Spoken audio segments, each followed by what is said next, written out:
Okay. This is for the US 21. All of them are stacked. Okay. It's just a very nice.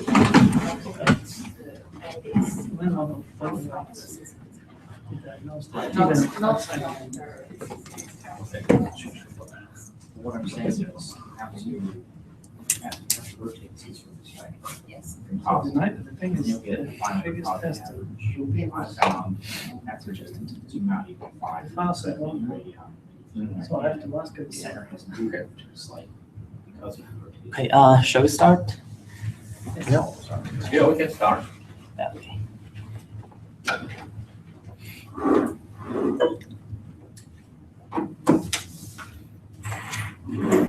Okay, good afternoon, everyone. My name is Pin Li, and today I'm gonna be reporting a brief introduction of my work on the topic of study on the Southeast Atlantic bias problem using ROMs. And so first of all, what is this bias problem?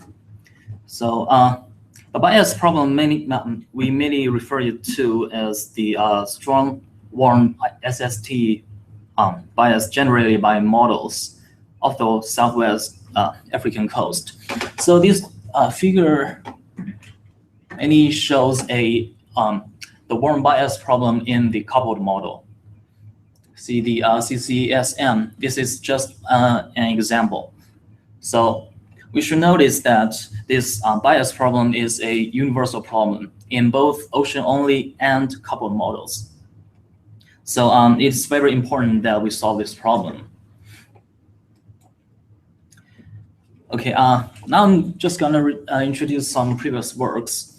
And this is a snapshot from Zhao Xu's regional ROMS model. And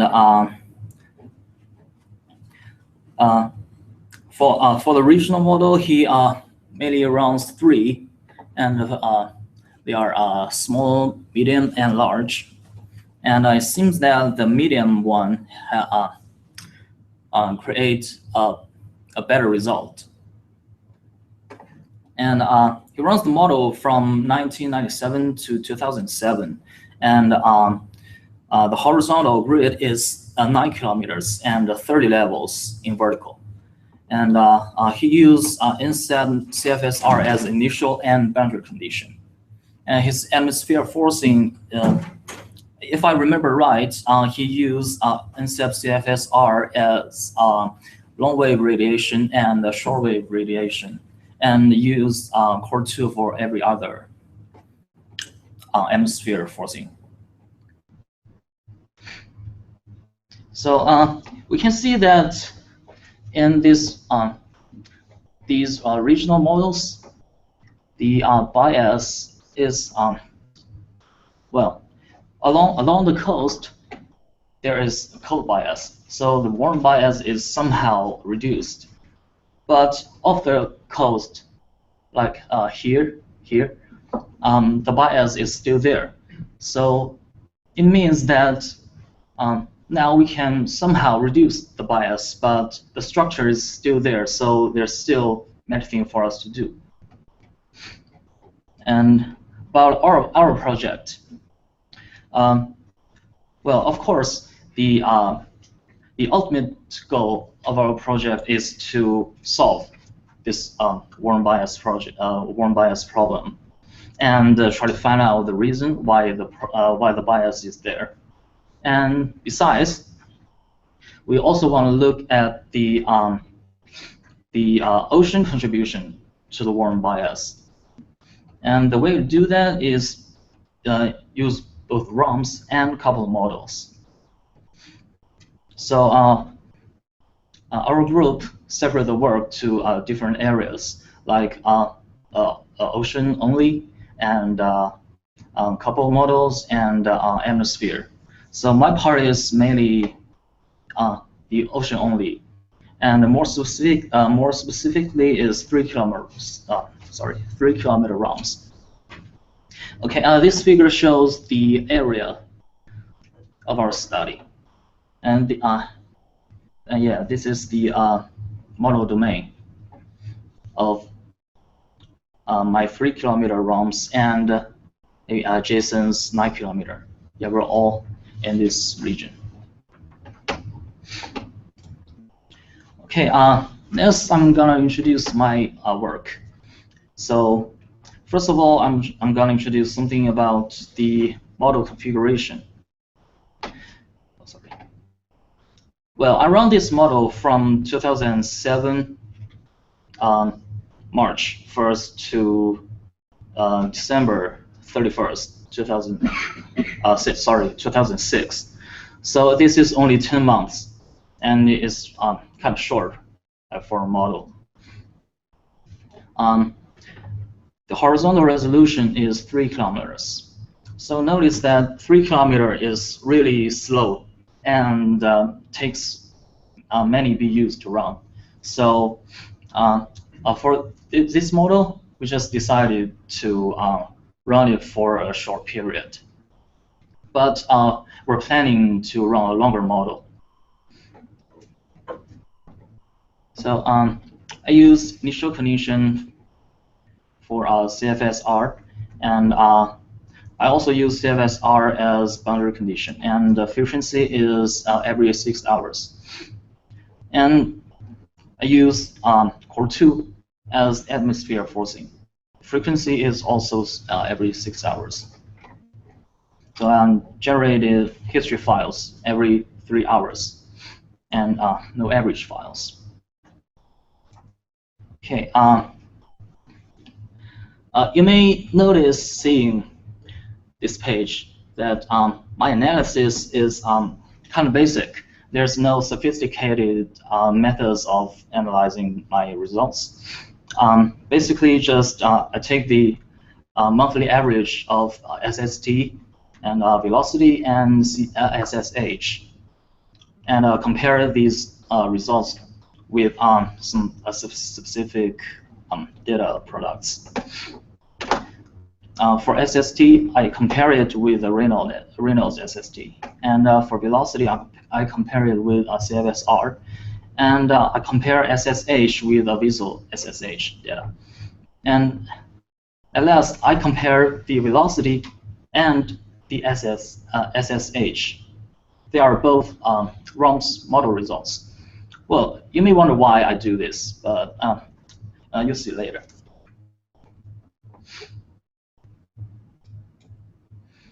Here, these are figures I made for the SST. You see, on the left side is ROMs, and on the right side is the bias I calculated. So it's ROM's SST minus Reynolds SST. So let's take a brief look at these figures. Sorry. So in this page is from March to June, and from July to October, and November and December. So there are several things that we should notice in these figures. First of all is that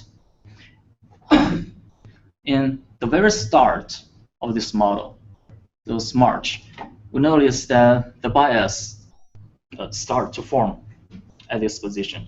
I mean, this is not very common in models. Maybe it's because we use a high resolution model. Is 3 kilometers, so so this feature may generate a little faster.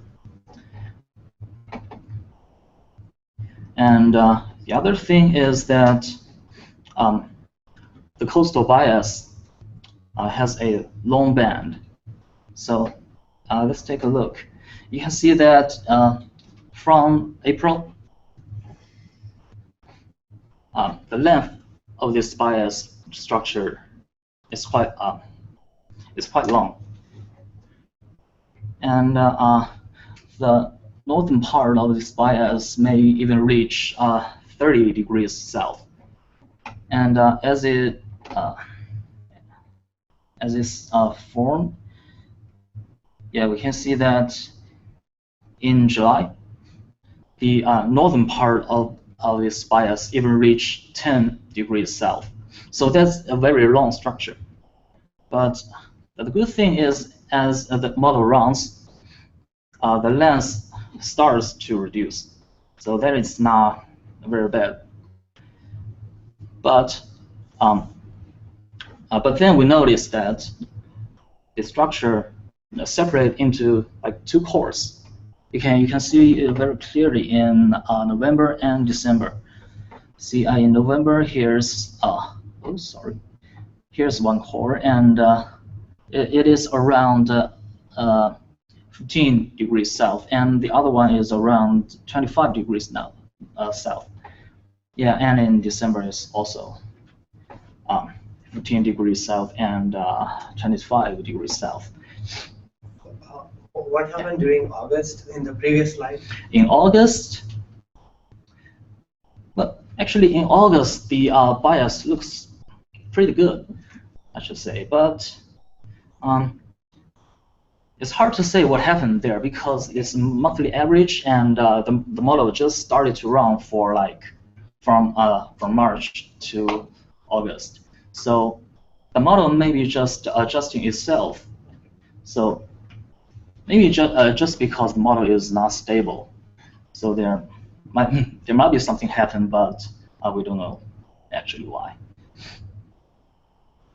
There seems to be also a very strong difference in the equatorial region too. Equatorial region is getting too cold. Yeah. That's the next thing I'm gonna want to say. The bias, both coastal and equatorial, is strong at the beginning. Well, let's see.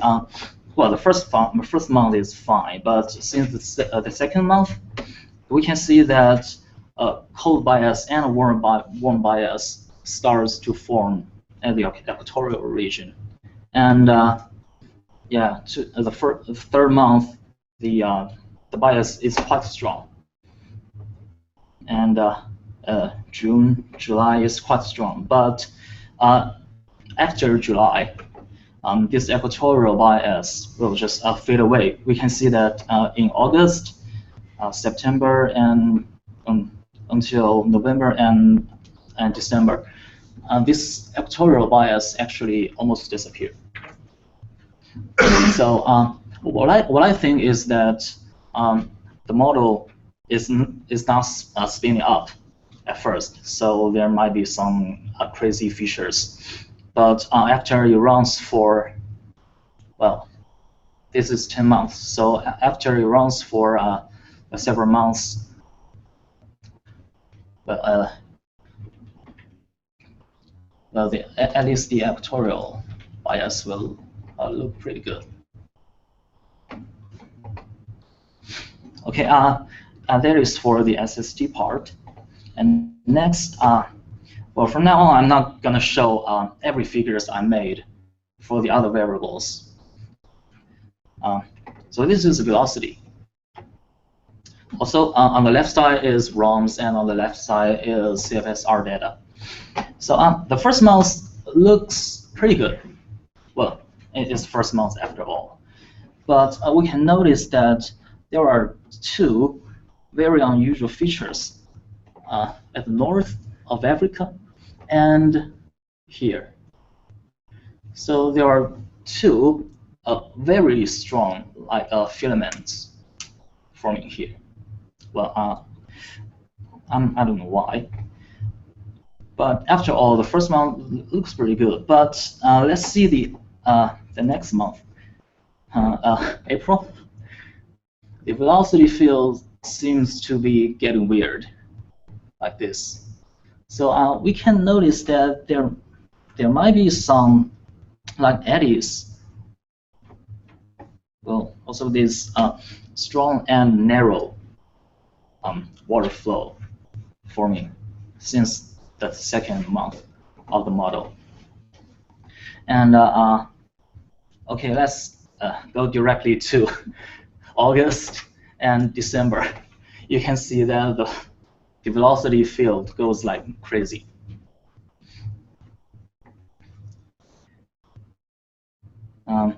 So for the velocity, there are several things that I noticed. Yeah, first of all, the velocity seems to be weird since the second month.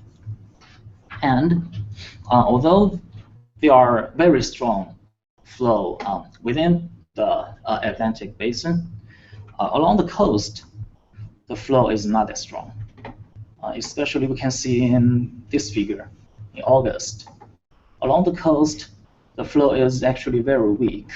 But yeah, in CFSR data, we can see that along the coast, the flow is quite strong. So I think this may be because, well, not because, this may cause the Anguilla upwelling to be weak. So that's one reason to cause this warm bias.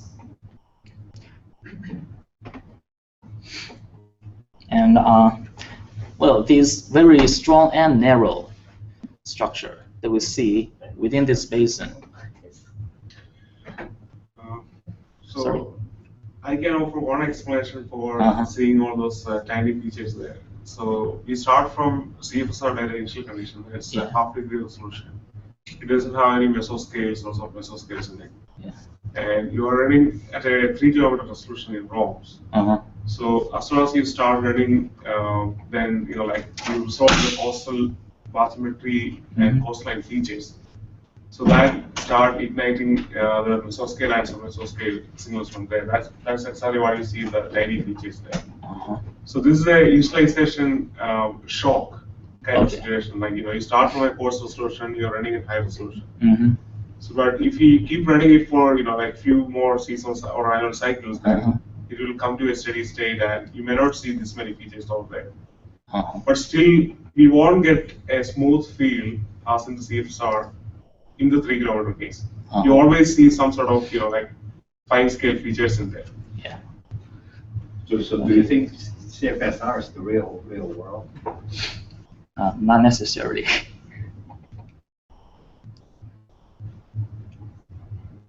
You should take a look at some of the satellite images in this region. That would give you a sense how the real world look like in this region. So some of those small scale features may not be completely unreal. Especially in it is kind of a funny, this jet-like structure. Yeah. That is. That's the insulation shock. This kind of success we can see it even in Anglo, at least in the very first. Yeah. Initially, yeah. So if that's the case, I guess you don't even have to force the models. You turn the winds off. This thing probably still. You think it's just imbalance, some kind of a model adjustment? I think wind forcing should be there because there should be some flow along the bathymetry and coastal features. Yeah, it looks like there's some kind of internal scale here. It's determined by this thing. I don't know what that is. Really strange. We need some mesoscale experts to clearly say what it is. Are those things actually tied to the? Can we look at the temperature again? Are there any temperature signatures associated with this? Temperatures. Doesn't look like there's any temperature. This is the end of the. If you look at August. What about what about salinity or something, the density structure? Are there any things like that? Oh, I didn't look at density and salinity, but there are sea surface height, and that looks pretty similar to the velocity field. So they're in just roughly balanced. Is the pattern stable or is it changing with time? Oh, you mean the velocity? Yeah, velocity. You mean these features? Yeah, the pattern is it stable? Is it always there, or is it changing? They're quite stable. We can, although I didn't put the figures there, we can clearly see that this kind of feature starts to form from from April, and grow a little bit by a little bit to this kind of feature. So it's pretty stable. It's really funny. Yeah. I think if you look, it might be useful to look at the density structure. Density, yeah.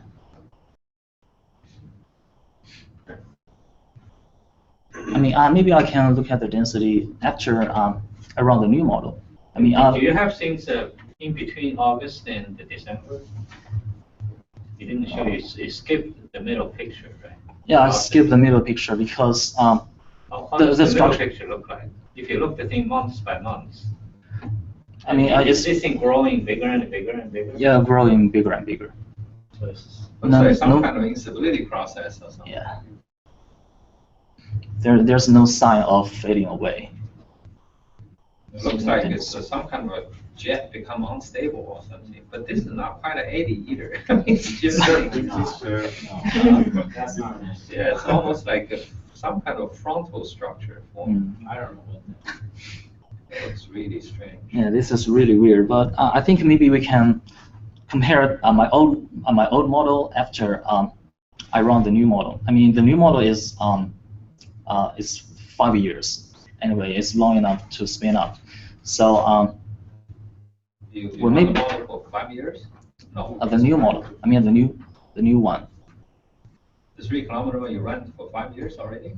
No. I mean, this one is just 10 months. But I mean, yeah, I mean the new model that I'm planning to run. Yeah. That's going to be a while.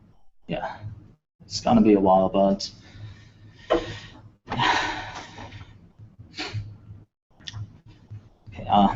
okay. So typically, can we use some kind of initial condition from somebody else run for a similar? That's what we're planning to do. Okay. Yeah, I'm gonna use Jason's 9 kilometer run. Yeah, as my initial condition. It might stabilize faster. Just to add, like for Gulf of Mexico, we have a high resolution, high comp simulation, 3 kilometer.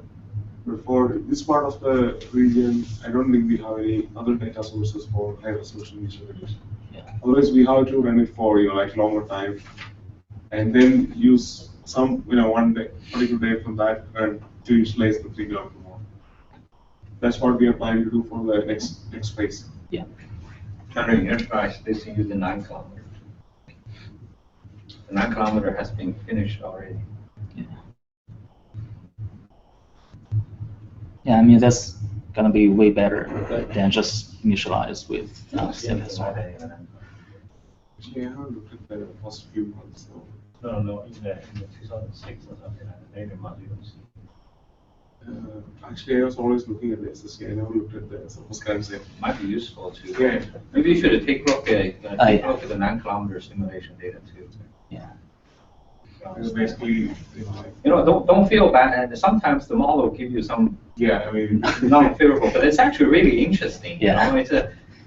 There's a lot of interesting questions you can ask why. So it's just don't get discouraged saying, oh, my model looks terrible. I mean, there's an interesting question to be explored. Actually, it did looks terrible, but yeah, it is interesting. I think the question is why. I mean, everything. Even it's terrible, you want to ask the question why. Do you think there's something physically causing that, or do you think it's just numerical instability? That's hard to say. I would think. No, I don't think it's the numerical instability. I think it's physical. Okay. But could it be bad? Somehow the initial condition of the reanalysis is so incompatible with the model physics. But it shows up only in the velocity currents. They only look at the surface. I don't know I have no idea what the subsurface look like. You can I see didn't small look at patterns in the SSD, but it is not that clearly visible as. I suggest that you also take a look at the real SSH from the satellite. SSH. Next I compare the ROM's SSH with the visual SSH. Okay. Yeah, and I only put 3 figures here. Is March and August and December. So the first figure, well, the first month is kind of good, but the sea surface height is quite low in the middle of the ocean here, comparing to here. And well, we can see that in August and in December. Along the coast, there is a long band of low SSH Doesn't look like you here. can resolve the eddies, to me. Uh-huh. Doesn't look like it can resolve a lot of the eddies. Well, there's no eddies initially because the initial condition has no eddies. Oh, okay. That's one of the The reasons. initial we condition, use the initial the CFSR is like a very coarse resolution. They don't have any eddies. What resolution is it? I don't know what it's what is the CFSR? It's about 50 degree or something, half degree. Or Yeah. something. Yeah, I think it's We're not half gonna- degree. Okay, got it. So there's no eddy. So whatever the thing eddy has to spawn up from the model itself. So in the end, you can see the model trying to generating eddies. Yeah. Mhm. But along the coast, the SSH is really low to the end of this model. But there seems to be some systematic bias that the almost like the sea level is too low or something, right? Everywhere. Yeah.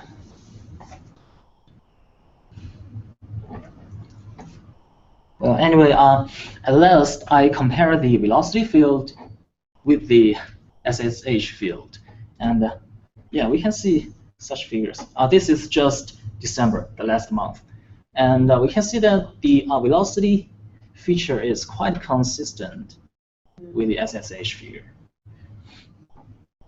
So see, where there is very high pressure gradient, the flow is quite strong. If you blow up the visual satellite data, what do you see on this month? I guess that will be the last picture. The last picture. I guess you can blow it up. If you blow that up, do you actually see any eddy structures off the Vancouver coast as well? I can Here? see, Oh, I can see someone. Yes, some eddy features here, but It's around 10 to 20 degree. Actually, this is the total field, I guess. If you remove, plot the sea surface height anomalies, then the eddy shapes will be more clearly visualized. yeah. Right now, we only see the ones in the southern part. So I think this is our first attempt to run the 3-kilometer model starting from the reanalysis field. And we learned the lesson that's not a very good idea. Because maybe it not. just take forever for the model to spin up because clearly the reanalysis doesn't really have any eddies. And this model is very expensive to run. That's the reason why we decided to do the other way, run the 9-kilometer, which is a lot cheaper. At least we can get eddies, mesoscale eddies. And then we downscale that to the 3-kilometer. Yeah, that's been pretty popular amongst apparently. Because if you started with this, One D nesting or downscaling, they typically call it. So that's the problem when we discussed this couple modeling approach yesterday. That's the issue. If you started with couple model with 3-kilometer resolution and it's with CFSR, then you're going to see this kind of problem.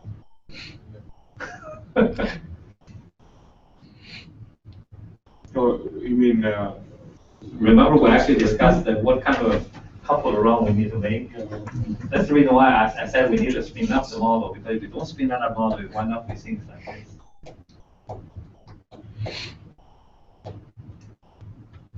That's right. It's just too smooth. The model is just spending its time to trying to get all the energy right. And the situation is totally different because here he's forcing with core winds that's around 1.75 degree resolution. The moment you couple it to warp, it's That the wind is not going to generating eddies. So what's So the what I'm spin? saying is the wind is also high resolution, so you'll end up getting even very different solution in the couple case. What's the spin-up time for upper ocean eddies? Well, I mean, the eddy has to be coming from its Barconi solution, Right. right? So I think A few months. that take at least a few months. At least few months, I guess. I would think. I think a lot of these things probably has to do with that fact that the currents, the Gould's currents in the CFSR is probably too weak. So we're not getting any eddy shedding at all. You can see there's lots of eddy here. yeah. coming from here. Here. Yes. And you can initially there's nothing in the model. So people doing ocean prediction, how do they initialize the eddies? They don't. They do the data simulation. That does work though. I mean, Yeah, they actually You know, using they SSH. directly assimilate the resource into They, the they're slide, using, so they are simulating the VSO into it. So the VSO presumably capturing the mesoscale activity. And then they go from there.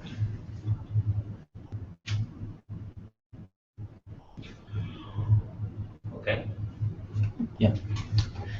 Anyway, I think after I run the new model, which is 5 years long, and I think it's enough for it to spin up. So after that, we can compare the old one with the new one and see how. Well, that'd be very. I mean, the new model. What do you mean new model? New model physics is different too. Or new run. New run. New run. It's the same model, but with a Same new model, run. yeah, with new run. With a different initial condition. Yeah, with Jason's results as initial. So I suggest before you run these things, analyze Jason's 9-kilometer model first. Yeah. While you're running these things, because this is going to be a while before you can complete this. Yeah. Okay.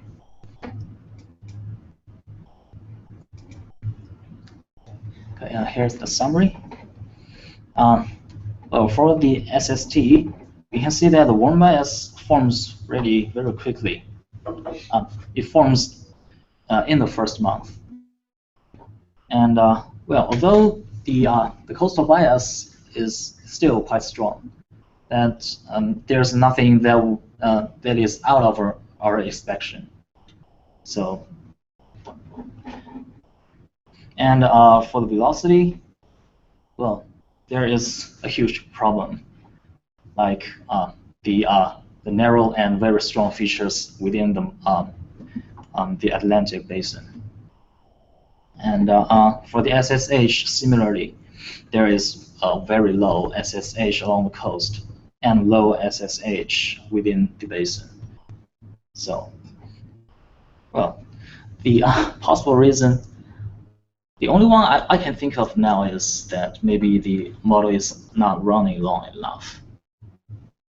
So we'll see after the new run. Okay. Okay, I'm gonna talk about the future work, which is the new 3-kilometer run that I was talking about. First of all, for the initial condition, I'm gonna use Jason's 9-kilometer run's results, and he runs it for 20 years, and the resolution is way better than CFSR, and yeah, consistent downscaling from 9-kilometer to 3-kilometer. So that is what we are just talking about. The CFSR has coarse resolution, and Jason used it to run his 9-kilometer model long enough. So we can have very detailed, like eddies in the initial condition, and we downscale the initial condition from 9-kilometer to 3-kilometer, and we still have the these detailed feature that we want for the 3-kilometer. And boundary condition is also 6-hourly CFSR. For the atmosphere forcing, well, what we're planning to do is run several different runs with different forcing. One is still using Core 2 forcing, and the other one is to use WRF results. And the years of model run is from 2005 to 2009, so that is 5 years. And also, if possible, I will add Kelly's work to my work. So I wonder if you remember that Kelly added the river runoff to her. I think it's also 3-kilometer model. So this is what I'm gonna do in the future. I'm gonna also add Kelly's this river runoff to my 3-kilometer. So I'm not sure if it's going to contribute to this bias thing, but I think it's better to be as thorough as possible. Yeah. Okay, thank you very much. Great.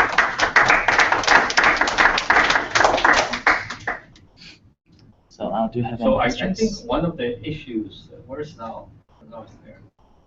Did you say that you had, when you look your 9-kilometer simulations, that you suspect there's something funny about the core 2 win in the later period? Actually, I was wondering, maybe 2 of you should really compare the 9-kilometer results. He thinks there's some problem because the coastal region actually looks like it ran away actually towards the end. Towards the end. Yeah. And do you have this problem? Maybe 2 of you should, maybe 3 of you should take a look at this 9-kilometer model and do some comparison. Maybe you should take Zhao's 9-kilometer and his 9-kilometer. I know that the SST bias is, like how strong internal variability in 9-kilometer. Yeah. It's not the same every year. So Yeah. I don't know whether it is directly coming from a field or. Yeah. So I would suggest that you look at the existing 9-kilometer model simulation we already have.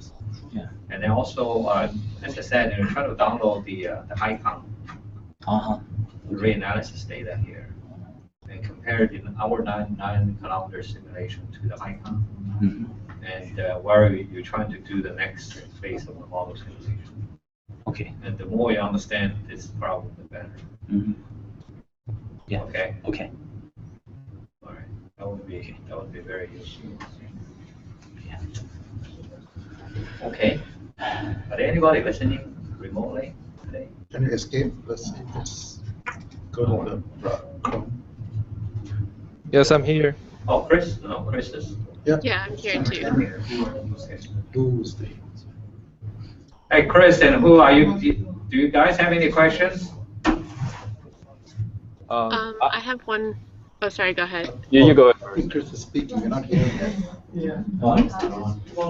Yeah, volume control. Are you guys able to hear? No, I think I think the speakers are not connected. All right. Sorry. We should be able to just go to no, just volume control on Windows. Here? Yeah. Our volume is high. Maybe it's not connected. Okay, I guess. Go to the settings. Settings. Yeah, just go there. Go to the settings button. You see that? No, on the top middle. Top middle. This. Down. Yeah, there. Here. No, the settings button. Didn't see that. Oh, you mean here? Finish? Go to audio. Yeah, this one. Go to this one. This one. Speakers. Go to try the bottom one. You can ask them whether they can hear it. But we can't hear them. Hello? Press. Can you hear us now? We can hear now. Oh, we can hear you now. Okay. Can you hear? Yeah, I was just curious about how long does it take and how much does it cost to run 1 year of the 3-kilometer ROMs? Oh, well, for my the old run, I ran it for 10 months, and it almost took me about 4 to 5 days to finish that. Okay. And I forgot how many videos I used, but it's pretty huge. Yeah. Okay. Remember how many cores you used? Of course. I think it's about 1,000 something. 800 or 1,000 or something almost. Yeah. So it's not going to be trivial, Chris. So we need to be a little bit careful about how we design those experiments. Yeah.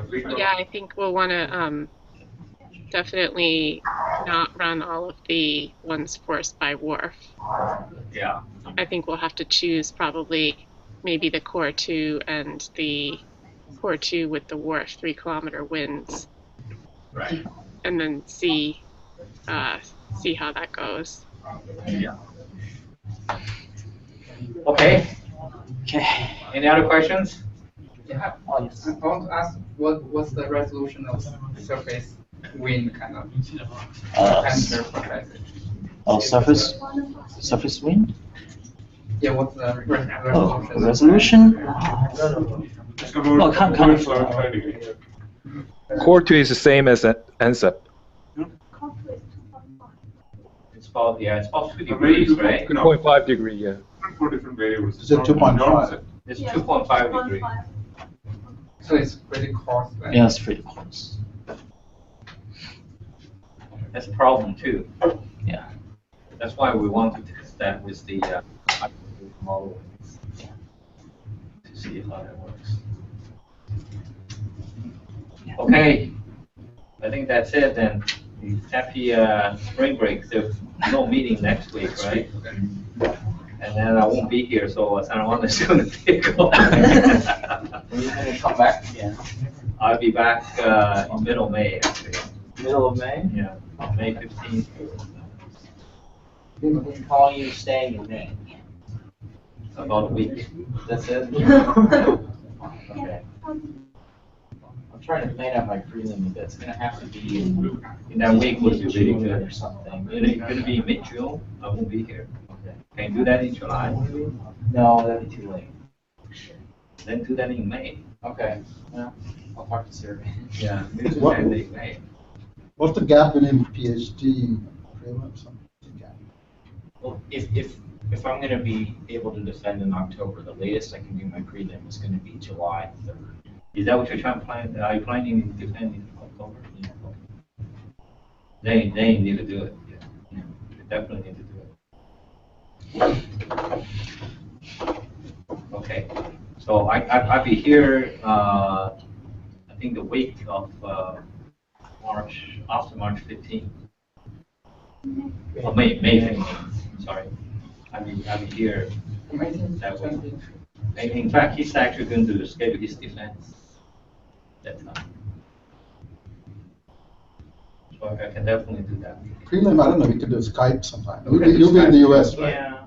No, I'm going to be in China. Oh, then it's where we should sometimes do it. Yeah, that's more difficult, I think. I mean, you know, if you want We to. figured it out last time, we can figure it out. Yeah. Last time, I think you were in Germany. Last time was in Germany, yeah, the time was a little.